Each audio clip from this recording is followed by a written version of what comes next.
Murió en pleno servicio, y vio las puertas del cielo brillando, pero sus pies pesaban como plomo y no podía entrar. Lo que el ángel le reveló sobre el rapto dejará a millones aterrorizados.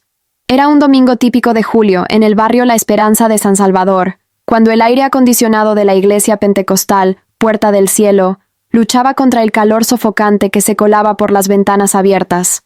El reloj marcaba las 10:47 de la mañana, y el pastor Héctor Morales acababa de cerrar su sermón sobre la segunda venida de Cristo, con un fervor que había hecho vibrar las paredes del modesto templo ubicado en la avenida Roosevelt.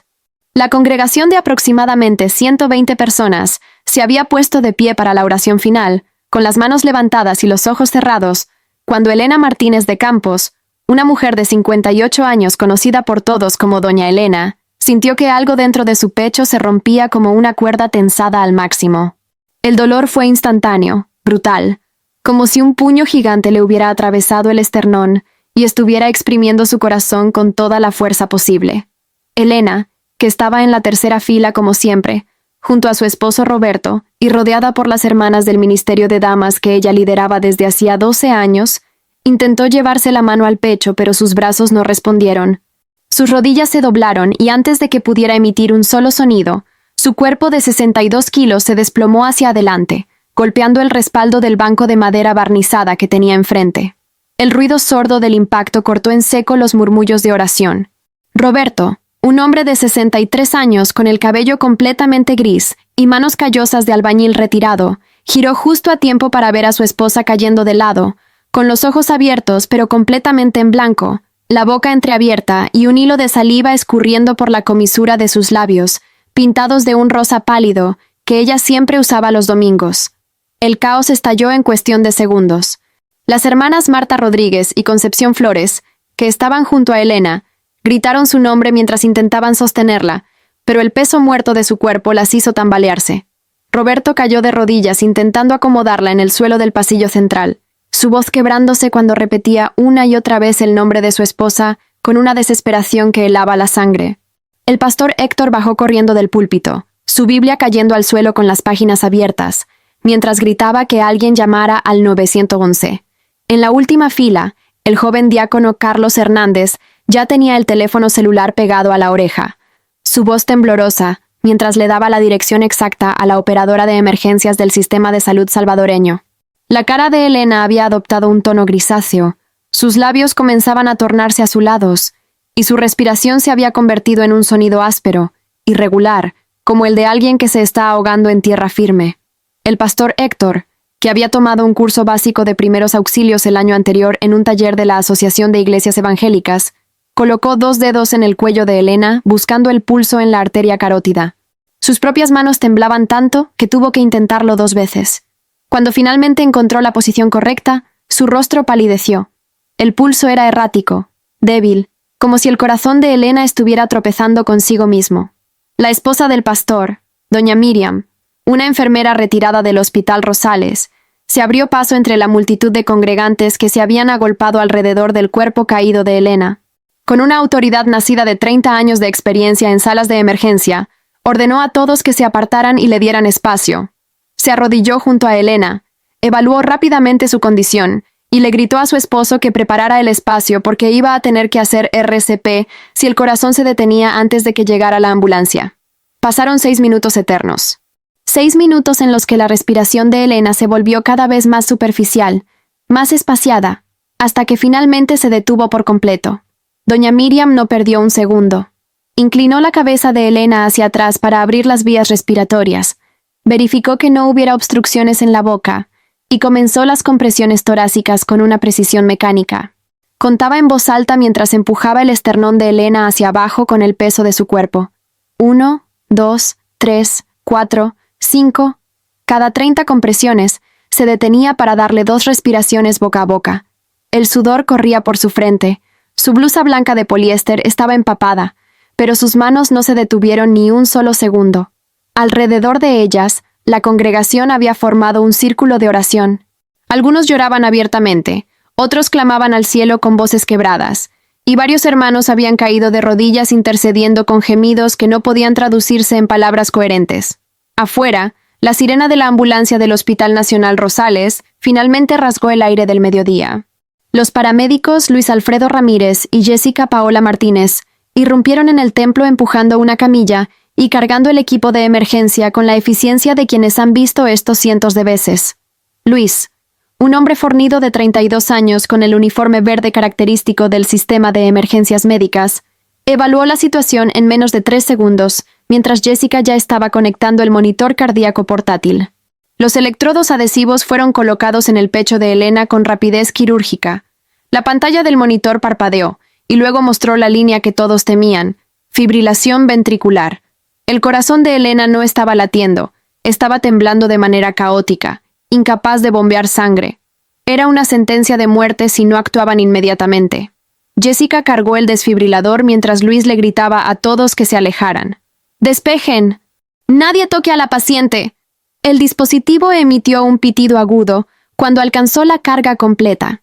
Luis colocó las paletas en el pecho desnudo de Elena, que Jessica había expuesto rasgando la blusa floreada de poliéster que ella había planchado cuidadosamente esa mañana.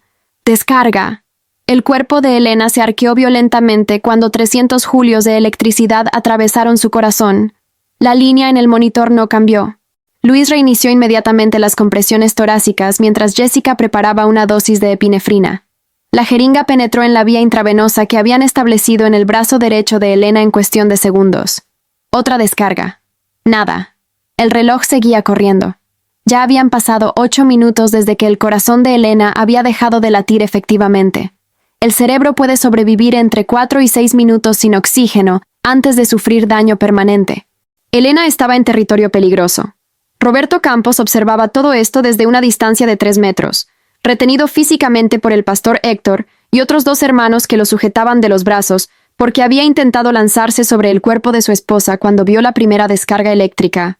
Su rostro estaba desencajado, las lágrimas corrían libremente por sus mejillas sin afeitar, y de su garganta salía un gemido continuo, casi animal, que expresaba un dolor demasiado grande para caber en palabras humanas. Había estado casado con Elena durante 36 años. 36 años de compartir el mismo plato de frijoles en los tiempos difíciles, de criar 3 hijos en un barrio donde las pandillas peleaban por cada esquina, de construir juntos una vida de fe que era el centro de todo lo que eran. Y ahora la estaba viendo morir en el piso de la misma iglesia donde habían renovado sus votos matrimoniales hace 5 años, en una ceremonia sencilla pero hermosa, donde Elena había llorado de felicidad mientras el coro cantaba «Sublime gracia». La tercera descarga tampoco funcionó. Luis y Jessica intercambiaron una mirada que duró una fracción de segundo pero que comunicó volúmenes. Ambos sabían que las probabilidades disminuían dramáticamente con cada minuto que pasaba, pero no se rindieron. Luis continuó las compresiones con una determinación férrea, su propia respiración agitada por el esfuerzo físico, mientras Jessica preparaba otra dosis de medicamento y verificaba los electrodos. «Vamos, señora, vamos», murmuraba Luis entre dientes, como si Elena pudiera escucharlo desde donde fuera que estuviera. «No se nos vaya. Quédese con nosotros». Cuarta descarga.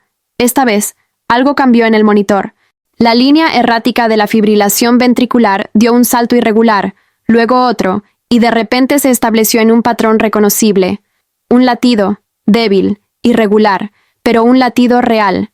«Tenemos ritmo», gritó Jessica, su voz mezclando alivio profesional con genuina emoción. La congregación estalló en gritos de alabanza y llanto, pero Elena no despertó. Sus ojos permanecieron cerrados, su cuerpo inerte mientras los paramédicos la transferían a la camilla con movimientos coordinados y precisos. La máscara de oxígeno fue colocada sobre su rostro. El monitor portátil seguía mostrando ese latido frágil y luchador, y en menos de 1 minuto estaban sacándola del templo hacia la luz cegadora del mediodía salvadoreño. Roberto subió a la ambulancia sin que nadie se lo impidiera, su mano aferrándose a la mano fría de Elena, como si pudiera anclarla a este mundo con pura fuerza de voluntad. Las puertas traseras se cerraron con un golpe metálico, la sirena volvió a aullar, y la ambulancia desapareció calle abajo dejando atrás una congregación en shock, un templo que olía a sudor y adrenalina, y un silencio pesado roto solo por los sollozos quedos de quienes habían presenciado lo impensable. Lo que ninguno de ellos sabía en ese momento era que durante esos 8 minutos en los que el corazón de Elena Martínez de Campos se había detenido, ella había estado en un lugar muy, muy lejos de ese templo sudoroso en San Salvador. Un lugar donde descubriría una verdad que cambiaría todo lo que creía saber sobre la fe, el perdón y el precio real de entrar al cielo. Para entender lo que Elena Martínez de Campos experimentó en esos 8 minutos entre la vida y la muerte, primero hay que entender quién era ella en los días, meses y años que precedieron a ese domingo de julio. En la iglesia pentecostal, Puerta del Cielo, Elena no era simplemente una miembro más de la congregación. Era una institución en sí misma, una figura de autoridad moral que inspiraba respeto, admiración y, si había que ser completamente honestos, un poco de temor reverencial entre las hermanas más jóvenes. Desde hacía 12 años, dirigía el Ministerio de Damas con una eficiencia que rivalizaba con la de cualquier administradora corporativa, organizando retiros espirituales en las montañas de la libertad, coordinando las ofrendas para las viudas necesitadas, supervisando los estudios bíblicos de los miércoles por la noche, donde diseccionaba cada versículo con la precisión de un cirujano. Elena conocía la Biblia de memoria, o al menos así lo parecía. Podía citar proverbios sin pestañear, recitar los salmos con una fluidez que dejaba asombrados incluso a los diáconos más antiguos, y tenía una habilidad casi sobrenatural para encontrar el versículo exacto que aplicaba a cualquier situación que surgiera en la vida de la congregación. Cuando una joven pareja consideraba divorciarse, Elena aparecía con Malaquías 2:16 perfectamente memorizado. Cuando alguien cuestionaba la importancia del diezmo, ella recitaba Malaquías 3:10 con una convicción que hacía sentir culpable hasta al más escéptico. Su casa en la colonia Flor Blanca, una vivienda modesta de 2 plantas con rejas en las ventanas y un pequeño jardín donde cultivaba rosas y bugambilias, era conocida como un santuario de orden y pulcritud. Las reuniones del Ministerio de Damas se realizaban allí cada sábado por la mañana, y las asistentes sabían que debían llegar puntuales a las 9 en punto, con sus Biblias bajo el brazo y el corazón preparado para un escrutinio espiritual que no dejaba espacio para la mediocridad.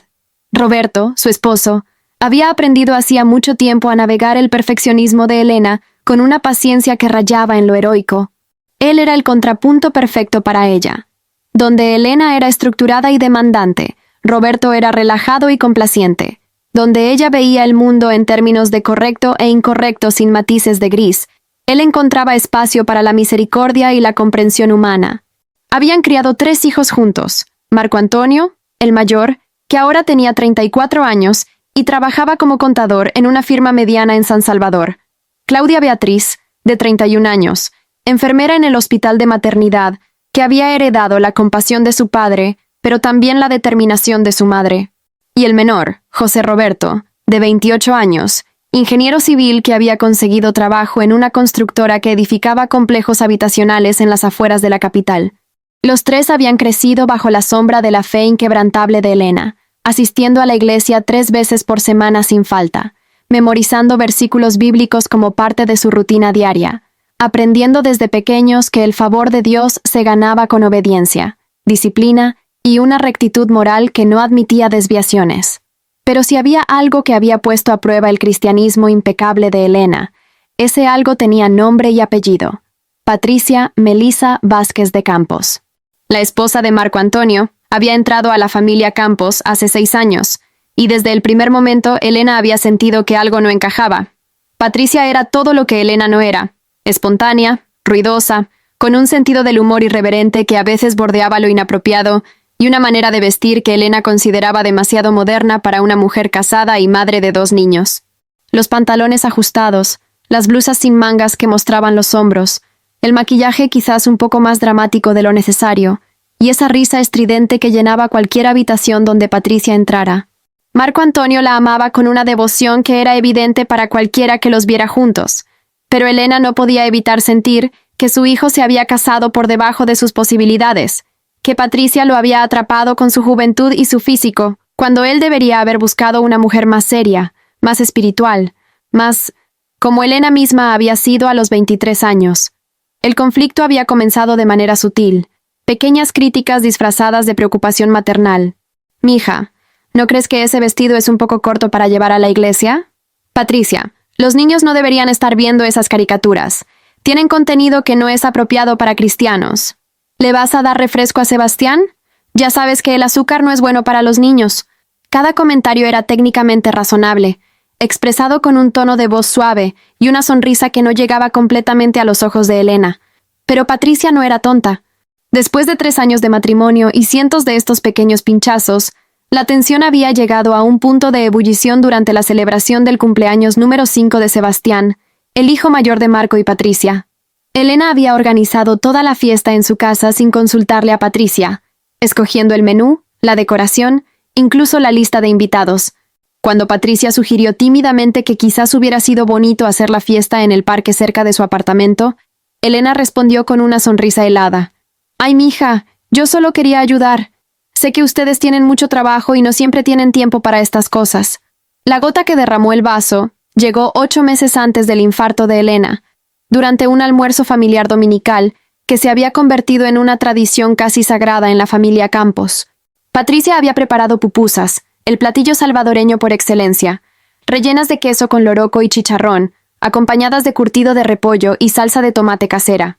Estaban deliciosas, crujientes por fuera y suaves por dentro, exactamente como debían ser. Pero cuando todos se sentaron a la mesa y Roberto bendijo los alimentos, Elena tomó un bocado, masticó lentamente y luego dijo con una voz que sonaba casual pero cargada de veneno. «Están buenas, Patricia, aunque quizás un poquito grasosas. Yo siempre le quito el exceso de grasa al chicharrón antes de hacer el relleno. Es más saludable». El silencio que siguió fue ensordecedor. Marco Antonio miró su plato con intensidad, evitando los ojos de su esposa. Claudia y José intercambiaron miradas incómodas. Roberto siguió comiendo como si no hubiera escuchado nada, aunque el músculo de su mandíbula se tensó ligeramente. Y Patricia, por primera vez en 6 años, respondió. «Doña Elena», dijo con una voz que temblaba ligeramente pero que se mantenía firme. «Aprecio su opinión, pero esta es la receta de mi abuela Tere, que en paz descanse, y así las hacemos en mi familia.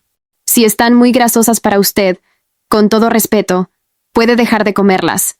El tenedor de Elena se detuvo a medio camino hacia su boca. Nadie, absolutamente nadie, le hablaba a Elena Martínez de Campos de esa manera. El resto del almuerzo transcurrió en un silencio tan denso que podría cortarse con cuchillo. Desde ese día, Elena había reducido sus interacciones con Patricia al mínimo indispensable. En las reuniones familiares, respondía con monosílabos cuando Patricia le hablaba. En la iglesia, si Patricia llegaba a saludarla, Elena ofrecía una sonrisa breve y se excusaba rápidamente diciendo que tenía que hablar con alguien más. Marco Antonio había intentado mediar varias veces, rogándole a su madre que hiciera las paces con su esposa, pero Elena se mantenía firme en su posición. Ella no tenía nada de qué disculparse. Había sido Patricia quien la había faltado al respeto. Pero el conflicto con Patricia no era la única grieta en la fachada de santidad de Elena. Existía también el caso de Rocío Esperanza Méndez, la hermana Rocío como todos la conocían, quien había sido la mejor amiga de Elena durante casi 15 años. Juntas habían fundado el Ministerio de Damas, habían organizado innumerables eventos, habían orado juntas por las necesidades de la congregación, habían compartido secretos, lágrimas y victorias espirituales. Eran inseparables, tanto que la gente bromeaba diciendo que eran como Ruth y Noemí, unidas por un vínculo que iba más allá de la simple amistad. Hasta que hace 3 años, el pastor Héctor propuso una reorganización del liderazgo de la iglesia. El ministerio de damas había crecido tanto que necesitaba 2 coordinadoras en lugar de una. La decisión lógica era que Elena y Rocío compartieran el liderazgo oficialmente, pero Elena tenía otros planes.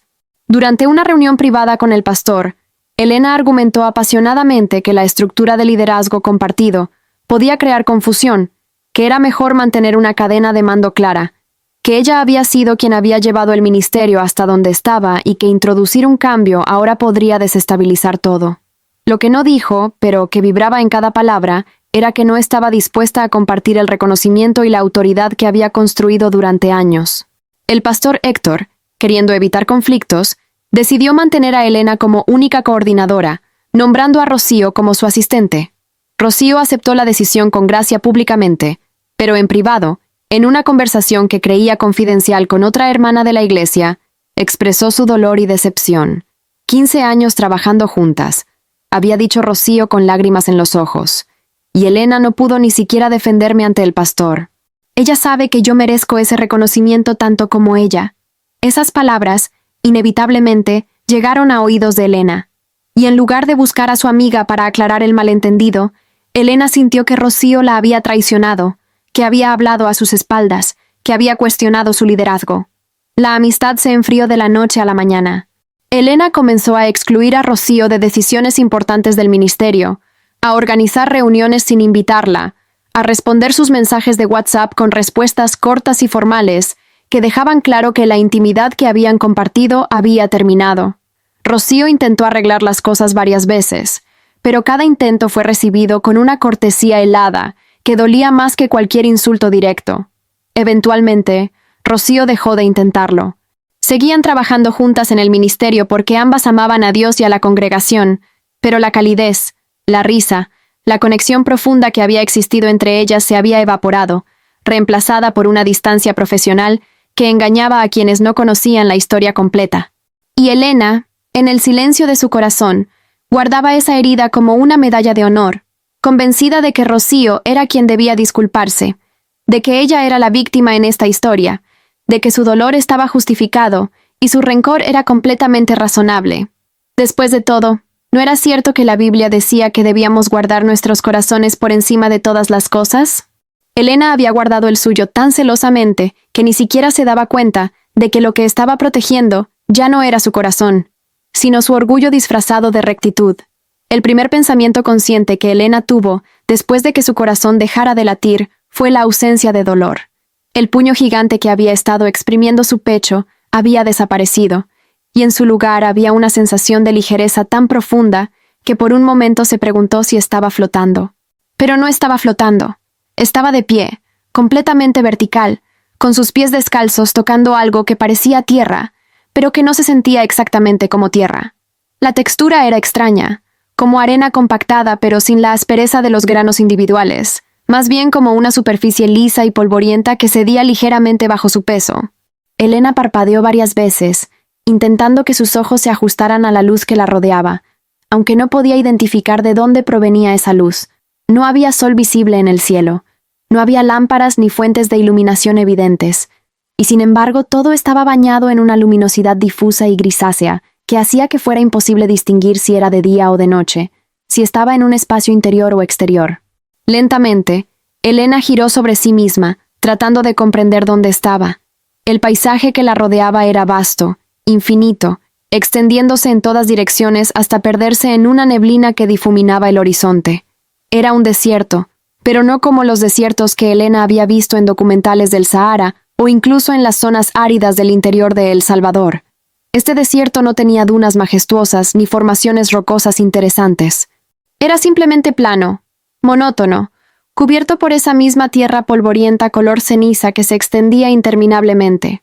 No había plantas, ni árboles muertos, ni esqueletos de animales, ni siquiera piedras o rocas que interrumpieran la monotonía del paisaje. Solo esa extensión gris e infinita bajo un cielo que no era exactamente un cielo, sino más bien una ausencia de cielo.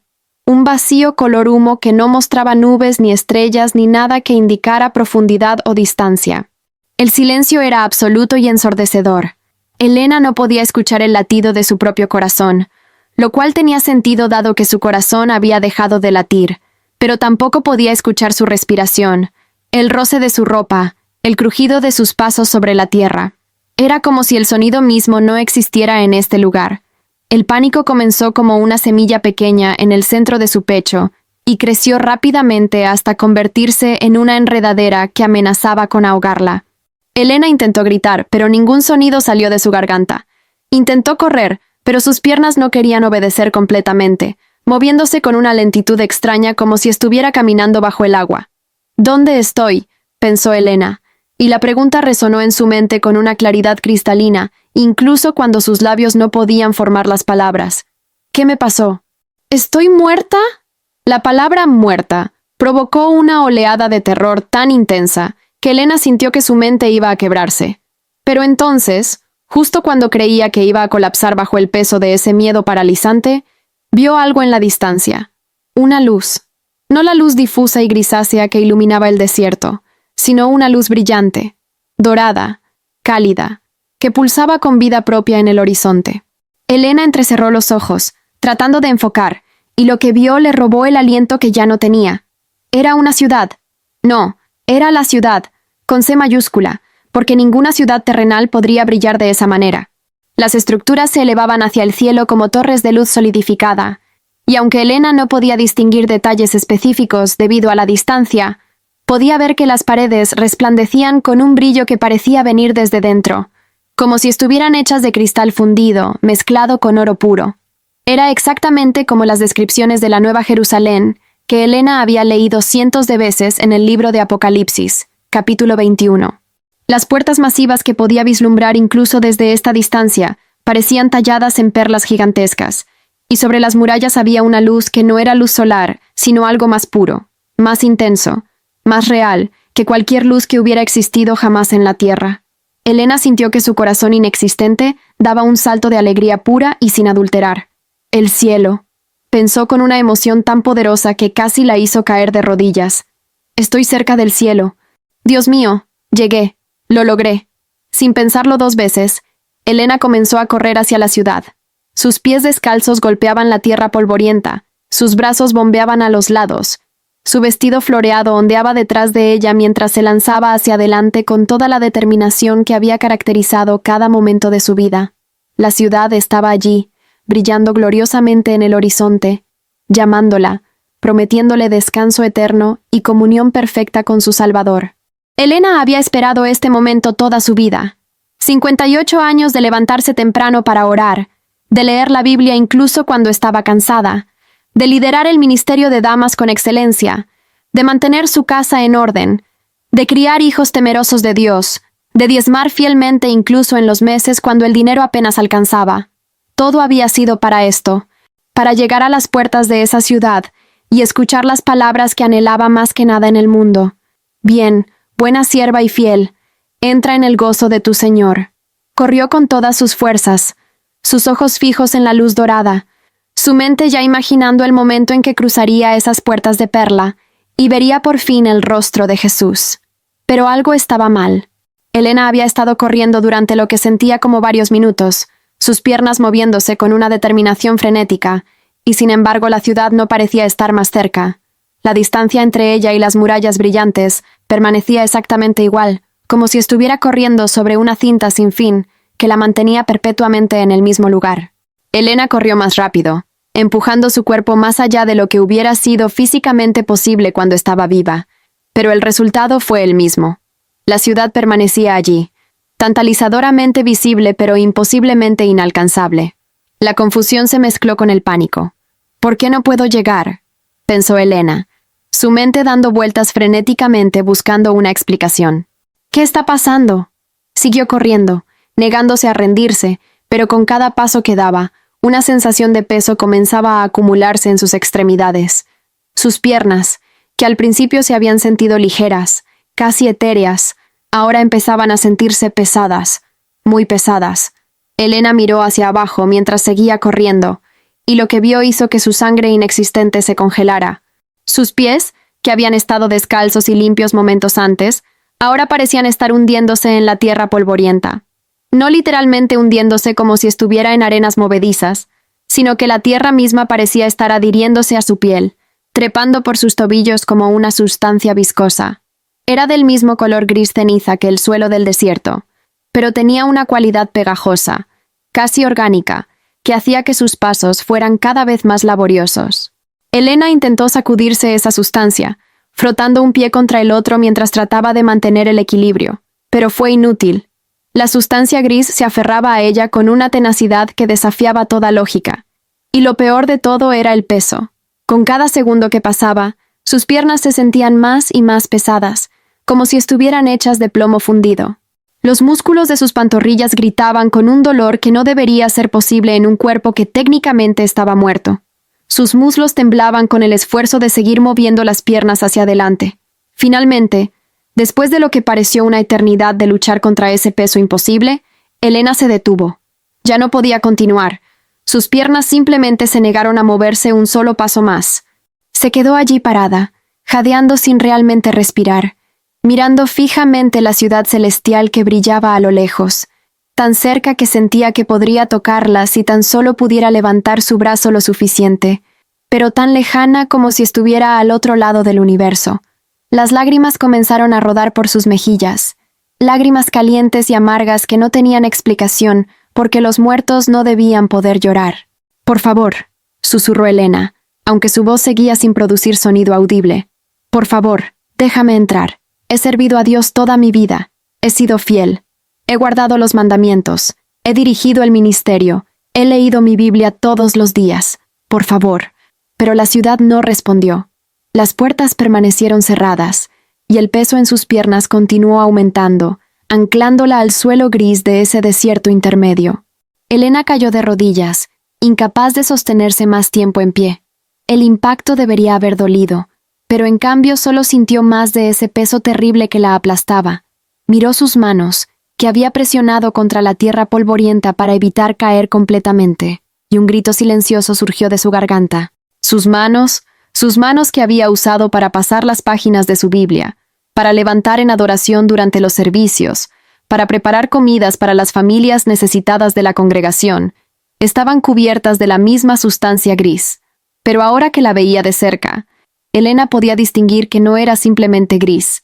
Había algo más en esa sustancia, vetas de un color más oscuro, casi negro, que se retorcían y pulsaban como si estuvieran vivas. Tenía la textura de barro pegajoso, pero cuando Elena intentó limpiarse las manos frotándolas entre sí, la sustancia simplemente se extendió más, trepando por sus muñecas, cubriendo más área de su piel con cada movimiento que hacía. Era como si la sustancia se alimentara de su pánico, creciendo más fuerte cuanto más ella luchaba contra ella. «¿Qué es esto?», sollozó Elena, mirando fijamente sus manos manchadas. «¿Por qué me está pasando esto? Yo soy cristiana. Yo sirvo a Dios. No merezco estar aquí». Pero incluso mientras estas palabras resonaban en su mente, otra voz, pequeña y persistente, comenzó a susurrar desde algún lugar profundo dentro de ella. Una voz que sonaba incómodamente como su propia conciencia. «¿Realmente?», susurró la voz. «¿Realmente sirves a Dios con un corazón limpio? ¿O hay cosas que has guardado, heridas que te has negado a sanar, rencores que has alimentado en secreto creyendo que nadie lo sabía?» Elena sacudió la cabeza violentamente, rechazando ese pensamiento. Ella había sido una cristiana modelo. Todo el mundo lo sabía. El pastor lo sabía. La congregación lo sabía. Sus propios hijos lo sabían. Ella era Elena Martínez de Campos, la líder del ministerio de damas, la mujer que conocía la Biblia de memoria, la sierva fiel que nunca había faltado a un servicio a menos que estuviera gravemente enferma. No podía haber nada malo en su corazón. No podía haber nada que la descalificara para entrar en esa ciudad brillante que seguía llamándola desde el horizonte. Pero la sustancia en sus manos contaba una historia diferente.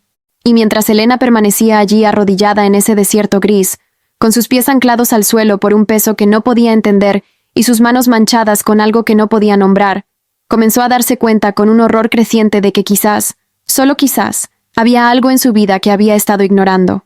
Algo que había estado escondiendo tan profundamente, tan cuidadosamente, que incluso ella misma había olvidado que estaba allí. Y ese algo, lo que fuera, estaba evitando que cruzara las puertas del cielo. El viento que no existía en este lugar sin sonido comenzó a soplar, y Elena levantó la vista hacia la ciudad dorada, sintiendo por primera vez desde que había llegado a este lugar no esperanza, sino un miedo profundo y visceral de que quizás, después de toda una vida de servicio religioso, no iba a poder entrar. Fue en ese momento de desesperación absoluta, cuando Elena estaba arrodillada en la tierra polvorienta, con sus manos manchadas y sus pies anclados por un peso que no podía comprender, que sintió un cambio en el aire que no era aire. La atmósfera del desierto gris, que hasta ese momento había sido estática y opresiva, comenzó a vibrar con una presencia que no podía ver, pero que podía sentir con cada fibra de su ser. Era como si el espacio mismo se estuviera haciendo a un lado para permitir la entrada de algo masivo, algo tan fundamentalmente diferente a ella que su mente apenas podía procesarlo. Elena levantó la vista, sus ojos enrojecidos por las lágrimas, y lo que vio hizo que su respiración inexistente se detuviera por completo. A unos 10 metros de distancia, donde segundos antes no había habido nada más que el desierto vacío, ahora se alzaba una figura que irradiaba luz sin ser exactamente luminosa, que tenía forma humana sin ser exactamente humana. El ser era alto, mucho más alto que cualquier hombre que Elena hubiera visto, quizás 2,5 metros o más, aunque era difícil juzgar las proporciones en este lugar donde las leyes normales de la física parecían no aplicar. Vestía algo que podría describirse como una túnica, pero el material no era tela en el sentido terrenal, sino algo que fluía como agua líquida pero brillaba como metal pulido, cambiando constantemente entre tonos de blanco puro, plata y un dorado suave que lastimaba los ojos de Elena cuando intentaba mirarlo directamente. El rostro del ser era a la vez hermoso y terrible, con facciones perfectamente simétricas que recordaban a las estatuas griegas que Elena había visto en libros, pero con una intensidad en los ojos que era completamente sobrenatural. Esos ojos, profundos como pozos sin fondo y brillantes como estrellas, se clavaron en Elena con una mirada que la atravesaba completamente, viendo no solo su cuerpo espiritual, sino cada pensamiento, cada memoria, cada secreto que había guardado celosamente durante toda su vida. Elena quiso apartar la vista, esconderse de ese escrutinio implacable, pero descubrió que no podía moverse.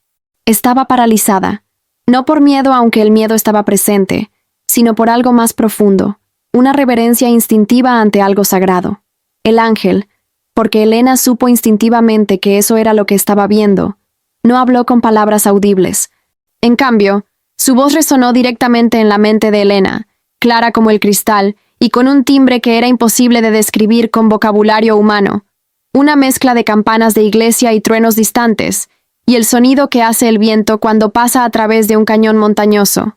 Elena Martínez de Campos, dijo la voz, y el simple hecho de escuchar su nombre completo pronunciado de esa manera hizo que Elena sintiera que cada capa de pretensión y orgullo que había construido durante décadas se desmoronaba instantáneamente. Mira tus manos. No era una sugerencia, era una orden que no admitía desobediencia. Elena bajó la vista hacia sus manos manchadas, que temblaban violentamente mientras permanecían presionadas contra la tierra polvorienta. La sustancia gris con vetas negras había seguido extendiéndose, trepando ahora hasta sus codos, cubriendo sus antebrazos con una capa gruesa y viscosa que parecía moverse con vida propia. ¿Qué es esto?, logró pensar Elena, y el ángel captó su pregunta no expresada como si la hubiera gritado a todo pulmón.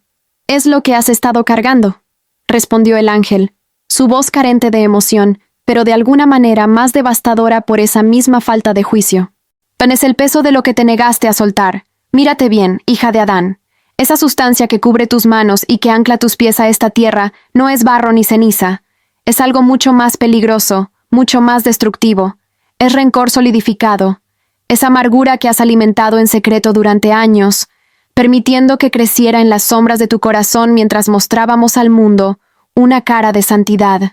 Las palabras golpearon a Elena como puñetazos físicos. Intentó negar, sacudir la cabeza, argumentar que no podía ser cierto, pero la presencia del ángel no permitía mentiras, y mientras miraba fijamente la sustancia en sus manos, imágenes comenzaron a formarse en su mente con una claridad brutal que no dejaba espacio para el autoengaño. Vio el rostro de Patricia, su nuera, en docenas de momentos diferentes. Patricia sirviéndole café con una sonrisa genuina durante una visita familiar, solo para que Elena respondiera con un comentario cortante sobre cómo el café estaba demasiado aguado. Patricia mostrándole orgullosamente el vestido nuevo que había comprado para su hija Sofía, solo para que Elena frunciera los labios y sugiriera que el color no era apropiado para una niña cristiana. Patricia intentando abrazar a Elena después de una discusión, solo para que Elena se pusiera rígida y se alejara con una excusa sobre tener cosas que hacer. Y en cada una de esas memorias, Elena podía ver algo que nunca había notado antes, o quizás algo que había elegido no ver. Podía ver el dolor acumulándose en los ojos de Patricia, la confusión dando paso a la resignación, la esperanza de ser aceptada marchitándose lentamente hasta convertirse en una simple aceptación de que nunca sería suficiente para su suegra. Cada comentario crítico, cada rechazo sutil, cada mirada de desaprobación había sido una gota de veneno, y juntas esas gotas habían formado un lago de resentimiento que Elena había guardado celosamente, justificando cada interacción negativa con argumentos de que solo estaba tratando de ayudar, de que Patricia necesitaba corrección, de que como suegra tenía el derecho y la responsabilidad de señalar las fallas de la esposa de su hijo. Pero las imágenes no se detuvieron con Patricia. El rostro de Rocío Esperanza Méndez apareció a continuación, Y esta visión fue aún más dolorosa, porque la relación que Elena había destruido con Rocío había sido mucho más profunda, mucho más significativa. Elena vio recuerdos que había enterrado deliberadamente. Rocío abrazándola cuando el padre de Elena murió hace 10 años, sosteniéndola mientras lloraba durante horas en la sala de su casa. Rocío organizando una fiesta sorpresa para el aniversario de bodas número 30 de Elena y Roberto, reuniendo a toda la congregación en secreto para celebrar su matrimonio. Rocío defendiendo a Elena cuando otra hermana de la iglesia la había criticado por ser demasiado estricta con el ministerio de damas, argumentando apasionadamente que la excelencia que Elena demandaba era exactamente lo que hacía que el ministerio fuera tan efectivo. 15 años de amistad genuina, de oración conjunta, de lágrimas compartidas y victorias celebradas juntas. Y Elena había tirado todo eso a la basura por orgullo, por su incapacidad de compartir el reconocimiento, por escuchar una conversación privada donde Rocío había expresado dolor legítimo y convertir ese dolor en una traición imperdonable. Ni siquiera había intentado hablar con Rocío directamente, preguntarle qué había querido decir, darle la oportunidad de explicarse. Simplemente había decidido, con la autoridad de un juez pronunciando sentencia, que Rocío era culpable y que la amistad había terminado. «Veo que comienzas a entender», dijo el ángel, y su voz ahora tenía un matiz que casi podría describirse como tristeza. «Patricia nunca fue tu enemiga. Era una joven mujer intentando ser aceptada por la familia de su esposo, queriendo desesperadamente ganar tu aprobación, dispuesta a cambiar aspectos de sí misma si eso significaba que finalmente la mirarías con amor en lugar de crítica. Rocío nunca te traicionó. Expresó una herida legítima a alguien en quien confiaba, esperando consejo y consuelo, no sabiendo que sus palabras llegarían a tus oídos. Y aun si lo hubiera sabido, ¿no tenía derecho a sentir dolor? ¿No merecía ser reconocida por 15 años de servicio fiel? El ángel extendió una mano, y aunque no tocó físicamente a Elena, ella sintió como si dedos invisibles estuvieran presionando contra su corazón. Pero tú, Elena Martínez de Campos, elegiste guardar rencor. Elegiste alimentar la amargura.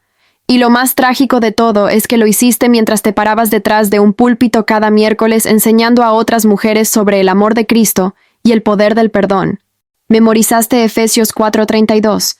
Sed más bien amables unos con otros, misericordiosos, perdonándoos unos a otros, así como también Dios os perdonó en Cristo, pero nunca permitiste que esas palabras penetraran más allá de tu mente hacia tu corazón. Elena quiso gritar que no era justo, que ella había servido a Dios fielmente durante décadas, que había hecho tantas cosas buenas, que había ayudado a tantas personas, que seguramente esos 2 pequeños conflictos no podían invalidar toda una vida de devoción. Pero mientras el pensamiento se formaba en su mente, el ángel respondió como si hubiera leído cada palabra. «Pequeños conflictos», repitió, y ahora había algo definitivamente parecido al enojo en su voz. «¿Crees que son pequeños? Escucha bien, hija de Adán, porque esto es lo que he venido a revelarte. El rey viene pronto, el rapto del que has predicado durante años, el evento que has esperado con ansiedad, está más cerca de lo que la humanidad puede imaginar. Pero cuando ese día llegue, cuando la trompeta suene y los muertos en Cristo resuciten primero, y luego los que estamos vivos seamos arrebatados para encontrarnos con el Señor en el aire, millones de personas que se llaman a sí mismas cristianas se quedarán atrás, y no se quedarán por las razones que la mayoría espera». El ángel se movió más cerca, y la intensidad de su presencia hizo que Elena sintiera que su ser espiritual iba a desintegrarse. No se quedarán porque sean asesinos o adúlteros o ladrones evidentes. Se quedarán por exactamente lo que tú has estado cargando, por raíces de amargura, por falta de perdón disfrazada de discernimiento espiritual, por rencores guardados celosamente y justificados con escrituras sacadas de contexto. El rapto, continuó el ángel, su voz resonando con una autoridad que hacía temblar el suelo gris bajo los pies anclados de Elena, es para los limpios de corazón, no para los perfectos, porque ningún humano es perfecto, no para los que nunca han pecado, porque todos han pecado y están destituidos de la gloria de Dios, pero sí para aquellos que han permitido que la sangre de Cristo limpie no solo sus pecados evidentes, sino también las manchas ocultas, las heridas secretas, los venenos que crecen en la oscuridad del alma. Mateo 5:8 dice, «Bienaventurados los limpios de corazón, porque ellos verán a Dios». No dice los que parecen limpios. No dice los que tienen buena reputación en su iglesia. Dice los limpios de corazón. El ángel señaló hacia la ciudad dorada que aún brillaba en el horizonte. ¿Ves esa ciudad? Has anhelado entrar toda tu vida. Has trabajado duro. Has servido diligentemente. Has memorizado escrituras y has liderado ministerios. Pero todo eso, absolutamente todo eso, es como trapos de inmundicia si tu corazón no está limpio. Y tu corazón, Elena, no lo está. Las lágrimas corrían libremente por el rostro de Elena ahora, cayendo sobre sus manos manchadas y mezclándose con la sustancia gris y negra. Pero yo no sabía, sollozó Elena, aunque sabía que era mentira incluso mientras el pensamiento se formaba. Sí había sabido. En los momentos callados de la madrugada, cuando no podía dormir, en los segundos antes de quedarse dormida, cuando las defensas de su mente se relajaban, en los instantes durante la adoración, cuando el Espíritu Santo susurraba suavemente a su conciencia, ella había sabido. Había sentido la convicción. Había escuchado la voz pequeña y suave diciéndole que perdonara, que se humillara, que buscara reconciliación. Pero había sofocado esa voz cada vez, argumentando que estaba en lo correcto, que las otras estaban equivocadas, que perdonar sería como validar su comportamiento inaceptable. El perdón, dijo el ángel, leyendo una vez más los pensamientos de Elena, no es validación del comportamiento de otros, es liberación para tu propia alma, es cortarte las cadenas que te atan a la ofensa. Pero tú elegiste aferrarte a esas cadenas, creyendo que eran armadura que te protegía cuando en realidad eran anclas que te hundían. El ángel extendió ambas manos hacia Elena, y de sus palmas brotó una luz que era diferente a cualquier luz que ella hubiera visto antes. No era la luz difusa del desierto, ni el brillo dorado de la ciudad celestial.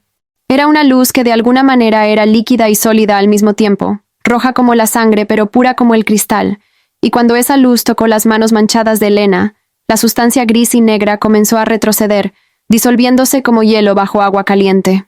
Elena observó con asombro creciente cómo sus manos, centímetro a centímetro, comenzaban a quedar limpias.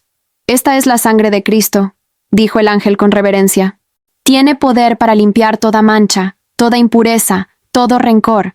Pero ese poder solo funciona cuando permites que alcance esos lugares profundos y oscuros donde has estado escondiendo tu veneno. La sangre de Jesús no fuerza su camino hacia tu corazón. Debes invitarla. Debes abrir las puertas cerradas con llave donde has estado guardando tus heridas y tu amargura y decir, límpiame completamente.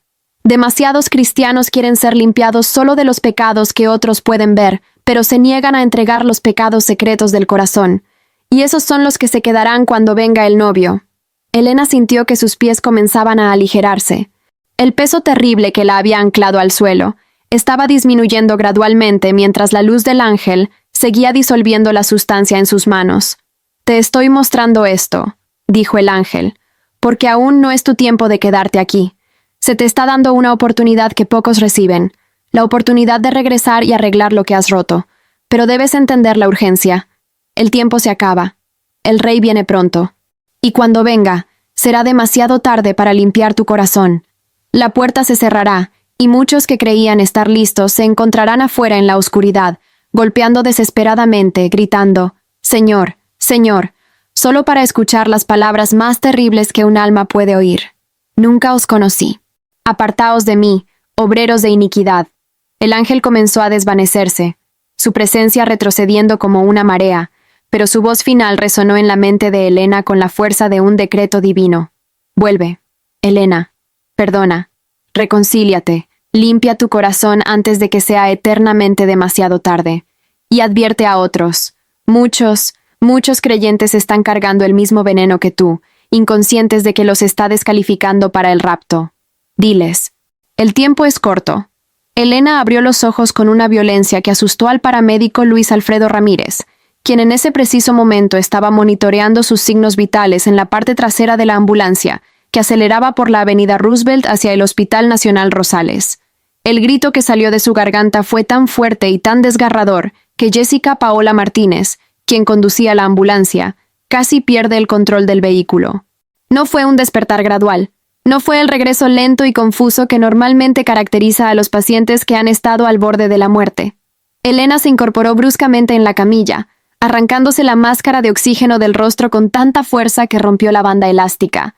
Sus ojos muy abiertos y llenos de un terror que Luis nunca había visto en sus 12 años como paramédico.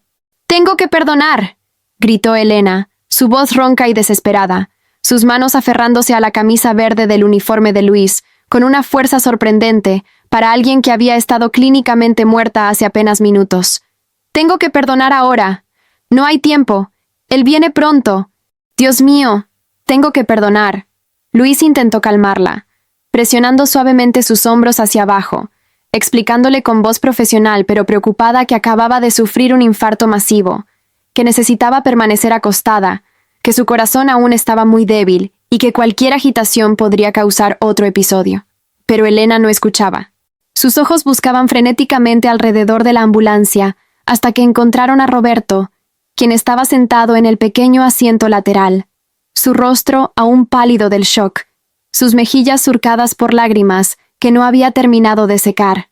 «Roberto», jadeó Elena, extendiendo una mano temblorosa hacia su esposo. «Roberto, necesito hablar con Patricia. Necesito hablar con Rocío. Ahora, por favor, llámala. Llámalas a ambas. Diles que las necesito. Diles que lo siento. Diles...» Su voz se quebró y las lágrimas comenzaron a correr por su rostro con una intensidad que asustó a Roberto casi tanto como el infarto mismo. En 36 años de matrimonio, nunca había visto a Elena llorar de esta manera, con este nivel de desesperación descontrolada, como si el mundo estuviera a punto de terminar y ella tuviera solo segundos para arreglar algo crucial. Roberto tomó la mano de su esposa, sus propios dedos temblando, sin entender completamente qué estaba pasando, pero reconociendo en algún nivel instintivo que algo fundamental había cambiado en Elena durante esos minutos en los que su corazón había dejado de latir. «Amor, estás en la ambulancia», le dijo suavemente, tratando de orientarla. «Tuviste un infarto en la iglesia. Te estamos llevando al hospital. Todo va a estar bien». Pero Elena sacudió la cabeza con tanta violencia que Luis tuvo que intervenir nuevamente, preocupado de que pudiera lastimarse. «No entiendes», sollozó Elena. «Vi el cielo, Roberto. Vi las puertas. Estaban ahí, brillando, esperándome. Pero no pude entrar. Mis pies pesaban como plomo y mis manos estaban cubiertas de...». Se miró las manos como si esperara ver todavía la sustancia gris y negra, y aunque sus palmas estaban limpias, manchadas solo con sangre seca de donde habían insertado la vía intravenosa, Elena podía sentir fantasmalmente el peso de lo que había estado cargando. Estaban cubiertas de mi rencor, de mi amargura, y el ángel me dijo que muchos se quedarán atrás, muchos cristianos que creen estar listos. Por esto, por no perdonar. La ambulancia llegó a la entrada de emergencias del Hospital Rosales 11 minutos después de haber salido de la iglesia. El equipo de trauma cardiovascular ya estaba esperando, alertados por radio de que venía una paciente de 58 años que había sufrido un paro cardíaco durante 8 minutos y había sido reanimada exitosamente, pero que requería atención inmediata. El doctor Mauricio Escobar, un cardiólogo de 47 años con 20 años de experiencia en el hospital más grande de El Salvador, lideró el equipo que recibió a Elena. Lo que esperaba encontrar era una paciente semiconsciente, posiblemente con daño cerebral por la falta prolongada de oxígeno, débil y desorientada. Lo que encontró fue a Elena Martínez de Campos completamente despierta, llorando incontrolablemente, y suplicándole que le permitiera hacer llamadas telefónicas antes de que la llevaran a cirugía. «Señora Campos», dijo el doctor Escobar con la firmeza amable de alguien acostumbrado a tratar con pacientes en crisis, «necesitamos hacerle un cateterismo cardíaco inmediatamente. Tiene una o más arterias bloqueadas, y cada minuto que pasa sin tratamiento aumenta el daño a su músculo cardíaco. Las llamadas pueden esperar». Pero Elena, con una lucidez que sorprendió a todos los presentes, respondió: «Doctor, con todo respeto, mi alma no puede esperar. He esperado demasiado tiempo ya». Sus palabras tenían un peso que trascendía la situación médica, y aunque el doctor Escobar no era un hombre particularmente religioso, algo en la intensidad de los ojos de Elena le hizo hacer una pausa. Miró a Roberto, quien había seguido la camilla hasta las puertas del área de trauma, buscando alguna explicación. Roberto solo pudo encogerse de hombros, sus propias lágrimas comenzando nuevamente. «Ella dice que vio algo», murmuró Roberto, mientras su corazón estaba detenido. «Dice que vio el cielo». El doctor Escobar había escuchado historias similares antes, experiencias cercanas a la muerte que los pacientes reportaban después de ser resucitados.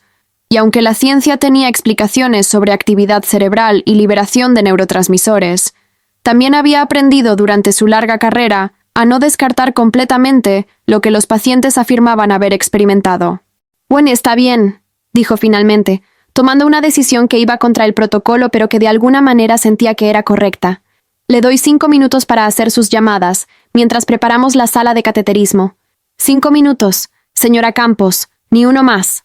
Roberto sacó su teléfono celular con manos temblorosas y marcó primero el número de su hijo Marco Antonio. El teléfono sonó 3 veces antes de que Marco contestara con voz ansiosa, ya alertado por otros miembros de la congregación sobre el colapso de su madre. «Papá, ¿cómo está mamá? Está viva», interrumpió Roberto, su voz quebrándose con emoción. «Pero hijo, ella quiere hablar con Patricia. Ahora, es urgente». Hubo una pausa confundida del otro lado de la línea. «¿Con Patricia? Papá, ¿estás seguro?» «Mamá nunca quiere hablar con Patricia». Roberto presionó el botón del altavoz y acercó el teléfono a Elena, quien yacía en la camilla de emergencias rodeada de enfermeras que preparaban equipos y monitores. «Marco», dijo Elena, su voz apenas un susurro pero cargada con una intensidad que atravesó la línea telefónica. «Pon a Patricia al teléfono. Por favor, hijo. No tengo mucho tiempo». 30 segundos después, la voz vacilante de Patricia Melisa Vázquez de Campos sonó a través del altavoz.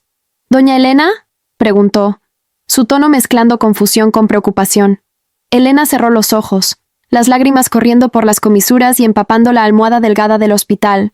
«Patricia, mija», comenzó Elena, y el uso del término cariñoso, mija, casi hizo que Patricia dejara caer el teléfono porque en 6 años de matrimonio con Marco, su suegra nunca, absolutamente nunca, la había llamado así. «Patricia, necesito que me perdones. Por favor, por todos estos años, por cada comentario hiriente, por cada crítica, por cada vez que te hice sentir que no eras suficiente, que no eras bienvenida en esta familia. Estaba equivocada, completamente equivocada.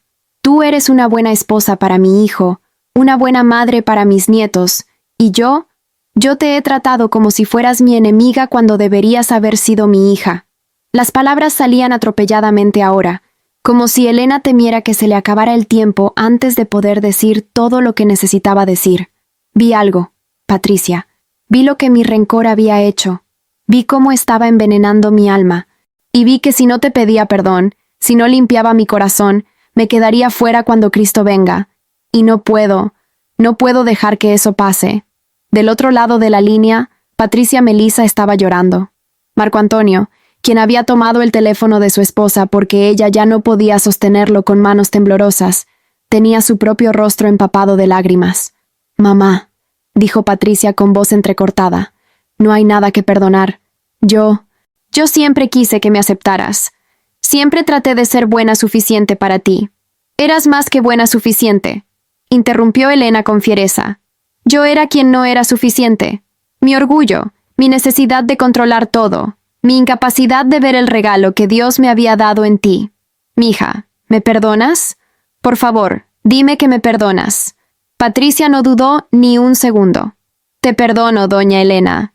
Claro que te perdono». Las palabras eran simples, pero el peso que se levantó del pecho de Elena cuando las escuchó fue tan real, tan físico, que casi podía ver las cadenas invisibles rompiéndose y cayendo al suelo del área de trauma. Elena respiró profundamente, más profundamente de lo que había respirado en años, y sintió algo que no había sentido desde que no podía recordar cuándo. Paz genuina, libertad real, pero todavía faltaba una llamada más. «Roberto», dijo Elena, volviéndose hacia su esposo, «llama a Rocío, por favor». Roberto buscó en sus contactos y marcó el número de Rocío Esperanza Méndez, quien contestó inmediatamente. La noticia del colapso de Elena ya había recorrido toda la congregación a través de la cadena de oración de WhatsApp, y Rocío había estado esperando noticias con el corazón en la garganta. «Roberto, ¿cómo está Elena?», preguntó Rocío, su voz llena de una preocupación genuina que no había disminuido a pesar de los 3 años de distanciamiento. «Ella quiere hablar contigo», dijo Roberto simplemente, pasándole el teléfono a Elena. Hubo un silencio largo cuando Rocío escuchó la voz de Elena por primera vez en lo que parecía una eternidad. «Rocío», dijo Elena, y en esa única palabra estaba contenido todo el dolor de 3 años de amistad rota. Hermana, te he fallado. Te traicioné por orgullo, por mi incapacidad de compartir, de ser vulnerable, de admitir que necesitaba tu amistad más de lo que necesitaba mi posición. Escuché tus palabras y en lugar de venir a ti con amor, construí un muro. Y ese muro casi me costó mi alma. Rocío estaba sollozando abiertamente ahora. Años de dolor reprimido finalmente encontrando liberación. Elena, yo también lo siento. Nunca debí hablar de ti a tus espaldas. Estaba herida, pero eso no justifica. No, interrumpió Elena con firmeza. No te disculpes por expresar dolor legítimo. Yo era quien necesitaba escuchar. Necesitaba ver mi orgullo por lo que era. Y Dios tuvo que detener mi corazón para que finalmente pudiera ver. Rocío, ¿puedes perdonarme? ¿Podemos empezar de nuevo? La respuesta de Rocío fue inmediata y sin reservas. Sí, hermana, 1000 veces sí. Te he extrañado cada día durante estos 3 años. Cada día. Elena sintió otra cadena romperse, otro peso levantarse. Su corazón físico seguía débil, dañado por el infarto, pero su corazón espiritual sentía más liviano de lo que había estado en décadas. El doctor Escobar, quien había estado observando toda esta escena con una mezcla de profesionalismo e involuntario asombro, tocó suavemente el hombro de Elena. Señora Campos, realmente necesitamos llevarla a cirugía ahora. Elena asintió, finalmente lista. El cateterismo cardíaco reveló que Elena había tenido un infarto severo causado por un bloqueo casi completo en su arteria coronaria descendente anterior izquierda, la que los cardiólogos llaman la viuda hacedora, debido a su alta tasa de mortalidad. El doctor Escobar colocó 2 stents para abrir la arteria y restaurar el flujo sanguíneo. El procedimiento fue exitoso, pero el pronóstico inicial fue cauteloso. Elena había estado sin oxígeno durante 8 minutos, tiempo más que suficiente para causar daño cerebral significativo. Sin embargo, cuando Elena despertó de la sedación 3 horas después, estaba completamente lúcida, sin ningún signo de déficit cognitivo. De hecho, las enfermeras del área de cuidados intensivos comentaban entre ellas que nunca habían visto a un paciente postinfarto tan alerta, tan enfocado, tan insistentemente determinado a compartir su historia con cualquiera que escuchara. Durante los 5 días que Elena pasó en el hospital, transformó su habitación del 3er piso en una especie de ministerio móvil. Patricia venía todos los días, y las 2 mujeres que habían sido adversarias durante 6 años ahora oraban juntas, lloraban juntas, se abrazaban con una ternura que hacía llorar a Marco Antonio cada vez que lo presenciaba. Rocío llegó el 2.º día con un ramo de rosas del mismo jardín donde Elena cultivaba las suyas, y las 2 amigas se quedaron despiertas hasta las 2 de la madrugada hablando, riendo, sanando. Pero Elena no estaba satisfecha solo con reconciliarse personalmente. Sentía una urgencia ardiente, una carga espiritual que no podía ignorar. El mensaje del ángel resonaba constantemente en su mente. Muchos se quedarán atrás. Advierte a otros. El tiempo es corto. 3 semanas después de salir del hospital, un domingo por la mañana cuando el doctor Escobar finalmente le dio autorización para actividad limitada, Elena regresó a la iglesia pentecostal Puerta del Cielo. El pastor Héctor le había ofrecido dar su testimonio durante el servicio, y la congregación que llenaba cada asiento del modesto templo esperaba con anticipación contenida. Cuando Elena subió lentamente al púlpito, todavía moviéndose con cuidado debido a su corazón que seguía sanando, el silencio era absoluto. Y entonces Elena habló. No con la voz autoritaria y ligeramente crítica que todos habían conocido durante años, sino con una vulnerabilidad y una urgencia que capturó inmediatamente la atención de cada persona presente. «Hermanos y hermanas», comenzó Elena, su voz todavía un poco débil pero cargada con convicción. «Durante años me paré frente a ustedes como líder del ministerio de damas, enseñándoles sobre santidad y obediencia y rectitud, pero estaba ciega a mi propio pecado. Ciega al veneno que crecía en mi corazón. Durante 6 años guardé rencor contra mi nuera, justificando cada pensamiento crítico como discernimiento espiritual. Durante 3 años mantuve distancia de mi mejor amiga, convencida de que mi orgullo herido era justo y razonable, y pensé que estaba bien. Pensé que porque leía mi Biblia y asistía a la iglesia, y servía en el ministerio, estaba lista para encontrarme con Dios. Elena hizo una pausa, las lágrimas corriendo por su rostro. Pero cuando mi corazón se detuvo y me encontré en ese desierto gris, incapaz de entrar a la ciudad celestial que brillaba a lo lejos, descubrí la verdad terrible. Mi falta de perdón era un ancla que me ataba a la tierra. Y el ángel me dijo algo que me aterra hasta el día de hoy. Me dijo que cuando Cristo venga en el rapto, millones de cristianos se quedarán atrás no por adulterio o robo o asesinato, sino por exactamente esto, por amargura no resuelta, por rencores guardados, por corazones que nunca permitieron que la sangre de Cristo los limpiara completamente. La congregación estaba completamente inmóvil. Algunas personas habían comenzado a llorar calladamente. Otras tenían sus ojos muy abiertos, procesando las palabras de Elena. «Hermanos», continuó Elena, su voz ganando fuerza, «el tiempo es corto. Cristo viene pronto. Y cuando venga, no va a revisar cuántas veces leíste tu Biblia o cuántos servicios de iglesia asististe. Va a buscar corazones limpios. Va a buscar personas que perdonaron como fueron perdonados. Si hay alguien en tu vida a quien no has perdonado, si hay amargura en tu corazón, raíz de rencor, si hay alguien con quien necesitas reconciliarte, no esperes. No esperes otro día, otra hora. Hazlo ahora, antes de que sea eternamente demasiado tarde, porque el novio viene, y cuando la puerta se cierre, ninguna cantidad de golpear o llorar o suplicar la abrirá de nuevo. Elena extendió sus manos hacia la congregación, manos que habían estado manchadas en esa visión pero que ahora estaban limpias, y su voz final resonó con autoridad profética. Preparen sus corazones, perdonen, reconcíliense, porque el Rey viene, y solo los limpios de corazón lo verán. I'm not who I was before.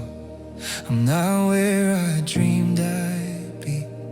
Standing somewhere in the middle of what you said and what I see. The past is loud behind my back. The future's quiet, undefined. I thought I'd find you at the end, but you were here the whole time. Not just the start, not just the when. You meet me here in between. You are the God of the in-between, of the waiting and the unseen.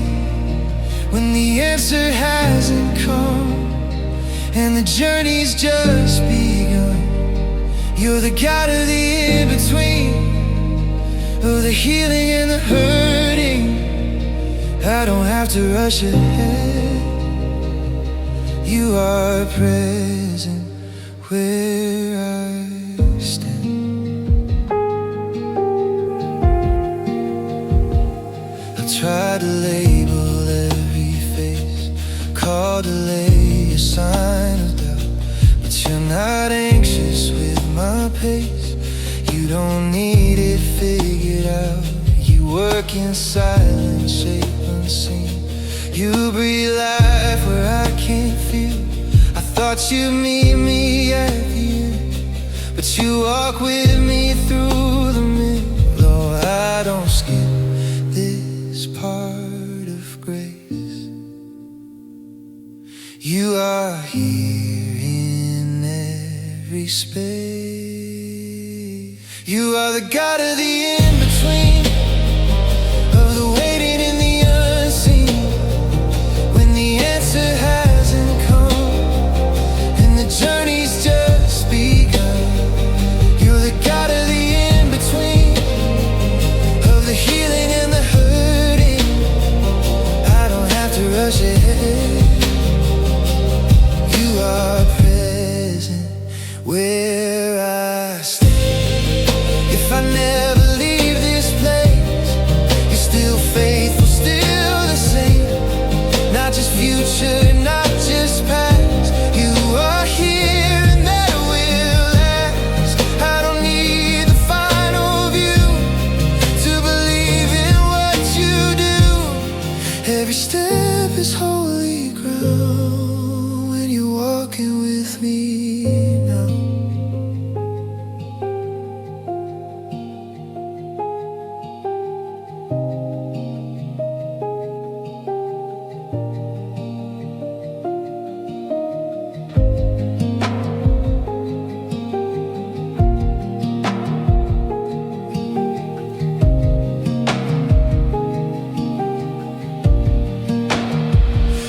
the God of the in-between, where my faith is still learning. I don't need to understand, I just need your hand. You are the God of the in-between, of the becoming and the being. I don't wait for you ahead. You are with me where I am, not just where I'm going, but right here.